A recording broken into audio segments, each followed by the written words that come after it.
Assalamualaikum. Welcome to Zahrabanu Cooking and Tips. എല്ലാവർക്കും സുഖമാണല്ലോ. ഇന്ന് നമുക്ക് അടപ്രഥമൻ എങ്ങനെ തയ്യാറാക്കാം നോക്കാം. ഞാൻ വെള്ളം തിളപ്പിച്ചിട്ടുണ്ട്. അതിലേക്ക് 250 പാക്കറ്റിന്റെ ഒരു അട ഞാൻ ചേർത്ത് കൊടുത്തു. ഇനി അത് ഇതിൽ ചേർത്ത ഉടനെ ഒന്ന് ഇളക്കി കൊടുക്കുക. അല്ലെങ്കിൽ അത് പാത്രത്തിന്റെ അടിയിൽ പൊട്ടിപ്പിടിക്കാൻ ചാൻസ് ഉണ്ട്. അപ്പോൾ ഇത് ഒന്ന് വേവിച്ചെടുക്കേണ്ടതാണ്. ഇത് വളരെ പെട്ടെന്ന് വെന്താവും കേട്ടോ. അതിനുശേഷം ഇതൊന്ന് വാർത്തെടുക്കുക. ഈ വെന്ത അട ഒന്ന് വാർത്തെടുക്കാം. ഇനി ഇത് സാബൂനരിയാണ്. ഇത് ഞാൻ 5 ടേബിൾ സ്പൂൺ ഒരു അരമണിക്കൂർ മുന്നേ കുതിർക്കാൻ വെച്ചതാണ്. ഇനി നമുക്ക് ഇതെങ്ങനെ തയ്യാറാക്കാം എന്നൊന്ന് നോക്കാം. ഇങ്ങനെ ഒരു ബൗൾ എടുത്തിട്ടുണ്ട്. ഇനി ഇതിലേക്ക് ഒരു 2-3 ടേബിൾ സ്പൂൺ നെയ്യ് ചേർത്ത് കൊടുക്കാം. അപ്പോൾ അടപ്രഥമനും പായസമൊക്കെ ഉണ്ടാക്കുമ്പോൾ നല്ല നെയ്യായിരിക്കണം ഉപയോഗിക്കേണ്ടത്. നല്ല ടേസ്റ്റ് വേണമെങ്കിൽ നല്ല നെയ്യ് ഉപയോഗിക്കണം. ഇനി ഇതിലേക്ക് തേങ്ങാക്കൊത്ത് ചേർത്തിട്ട് അതൊന്ന് വറുത്തെടുക്കാം. ഇപ്പോൾ തേങ്ങാക്കൊത്ത് നല്ല ടേസ്റ്റാണ് അടപ്രഥമനൊക്കെ ഉണ്ടാക്കുമ്പോൾ. അപ്പോൾ ഇത് നല്ല ചെറിയ കഷ്ണങ്ങളാക്കിയിട്ട് കൊത്തി അരിയേണ്ടതാണ്. അതിനുശേഷം നമുക്കിതൊന്ന് ഇതിൽ ഒരു ലൈറ്റ് ബ്രൗൺ കളർ ആവുന്നവരെ ഒന്ന് ഇളക്കി ആവുമ്പോൾ ഇതിലേക്ക് നമുക്ക് കശുവണ്ടി ചേർത്ത് കൊടുക്കാം. ഇനി കാഷ്യൂനട്ടും ഈ തേങ്ങാക്കൊത്തും ഒരു ലൈറ്റ് കളർ ആവുമ്പോഴാണ് നമുക്കിതിലേക്ക് മുന്തിരി ചേർത്ത് കൊടുക്കേണ്ടത്, ഉണക്കമുന്തിരി ചേർത്ത് കൊടുക്കേണ്ടത്. ഇനി അപ്പോൾ ഇതെല്ലാവരും ഒന്ന് ട്രൈ ചെയ്യണം. വളരെ ടേസ്റ്റി ആയിട്ടുള്ള ഒരു അടപ്രഥമനാണ് കേട്ടോ. അതുപോലെ തന്നെ വളരെ ഈസി ആയിട്ട് നമുക്കത് ഉണ്ടാക്കാവുന്നുള്ളൂ. കൂടുതൽ ടൈമൊന്നും വേണ്ട. എല്ലാവരും ഇതൊന്ന് ട്രൈ ചെയ്യുക. ലൈക്ക് ചെയ്യുക, സബ്സ്ക്രൈബ് ചെയ്യുക, തൊട്ടടുത്തുള്ള ബെല്ലൈക്കൺ ഒന്ന് ക്ലിക്ക് ചെയ്യുകയും കൂടിയും ചെയ്യുക. എന്നാൽ എൻ്റെ എല്ലാ വീഡിയോസും നിങ്ങൾക്ക് ലഭിക്കുന്നതായിരിക്കും.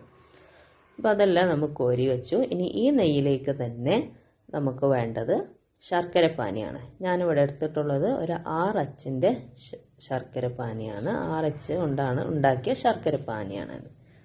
ഇനി ഇത് തിളക്കുമ്പോൾ നമുക്കിതിലേക്ക് നമ്മുടെ വേവിച്ച് വെച്ചിട്ടുള്ള അടയൊന്ന് ചേർത്ത് കൊടുക്കാം. അപ്പോൾ ആ നെയ്യ് നമ്മൾ ഏത് നെയ്യിലാണോ ഈ കശുവണ്ടി അതുപോലെ തേങ്ങാക്കൊത്തും മുന്തിരിയൊക്കെ വഴറ്റിയെടുത്തത് അതിൽ തന്നെയാണ് നമ്മളിത് പാചകം ചെയ്യേണ്ടത് കേട്ടോ. അപ്പോൾ ഇതാണ് നമ്മുടെ അട. ഇത് ചെറിയ കട്ടയൊക്കെ പിടിച്ചിട്ടുണ്ടാകും. അപ്പോൾ അതൊക്കെ ഒന്ന് ഉടച്ചു കൊടുക്കാം നമുക്ക്. ഇനി ഇത് കിടന്നൊന്ന് വേവണം. ഇത് വെന്തതിന് ശേഷം നമുക്കിതിലേക്ക് മാറ്റി കുതിർക്കാൻ വെച്ചിട്ടുള്ള സാബൂനരി ഒന്ന് ചേർത്ത് കൊടുക്കാം.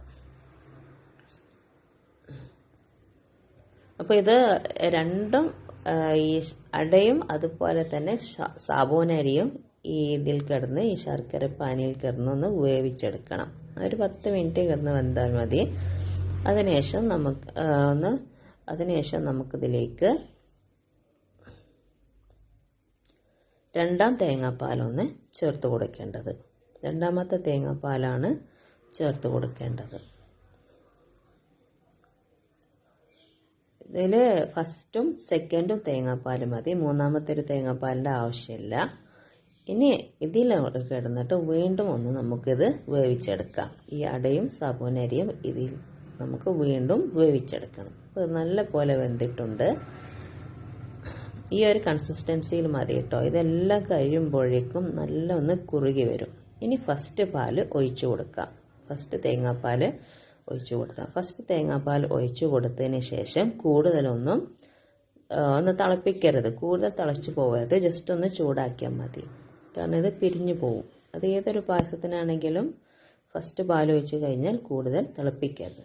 ഇനി ഇതിലേക്ക് ചുക്ക് ഒരു 1/2 ടീസ്പൂണ്, അതുപോലെ ഏലക്ക പൊടിച്ചത് 1/4 ടീസ്പൂണ് ചേർത്ത് കൊടുത്തിട്ട് വീണ്ടും ഒന്ന് ഇളക്കാം. ഈ ചുക്ക് ചേർത്ത് കൊടുക്കുന്ന നല്ല ടേസ്റ്റാണ് കേട്ടോ. നമ്മൾ ശർക്കര വെച്ചിട്ട് എന്ത് പായസം ഉണ്ടാക്കുമ്പോഴും അതിലല്പം ചുക്ക് ചേർത്താൽ നല്ലൊരു ടേസ്റ്റ് കിട്ടും. അപ്പോൾ അതെല്ലാവരും ഒന്ന് ട്രൈ ചെയ്യണം. അപ്പോൾ ഇതാണ് നമ്മുടെ അടപ്രഥമൻ. ഈ ഒരു കൺസിസ്റ്റൻസിയിലായിരിക്കണം നമ്മുടെ അടപ്രഥമൻ. ഇത് തണുക്കുമ്പോഴാണ് ഇതൊന്നുകൂടി കട്ടിയാവുകയും അതുപോലെ തന്നെ നമ്മൾ സ്പൂൺ കൊണ്ടൊക്കെ കോരി കുടിക്കേണ്ട ഒരു പരുവത്തിലാവുകയും ചെയ്യും. ലാസ്റ്റ് നമുക്ക് ഇതിലേക്ക് വറുത്ത് വെച്ചിട്ടുള്ള കശുവണ്ടി അതുപോലെ മുന്തിരിയും തേങ്ങാക്കൊത്തും ചേർത്ത് കൊടുക്കാം. ഇനി ഇത് ചൂടാറിയതിന് ശേഷം സെർവ് ചെയ്യാം. ചൂടാറിയിട്ട് മാത്രമേ ഏതൊരു പായസമാണെങ്കിലും അടപ്രഥമനാണെങ്കിലും കഴിക്കാവൂ, എന്നെങ്കിലേ അതിൻ്റെ ടേസ്റ്റ് കിട്ടുള്ളൂ. ഇനി ഇത് ഇന്ന് നിങ്ങൾ ഉണ്ടാക്കുകയാണെങ്കിൽ അടുത്ത ദിവസം കഴിക്കുകയാണെങ്കിൽ അതിലേറെ ടേസ്റ്റി ആയിരിക്കും.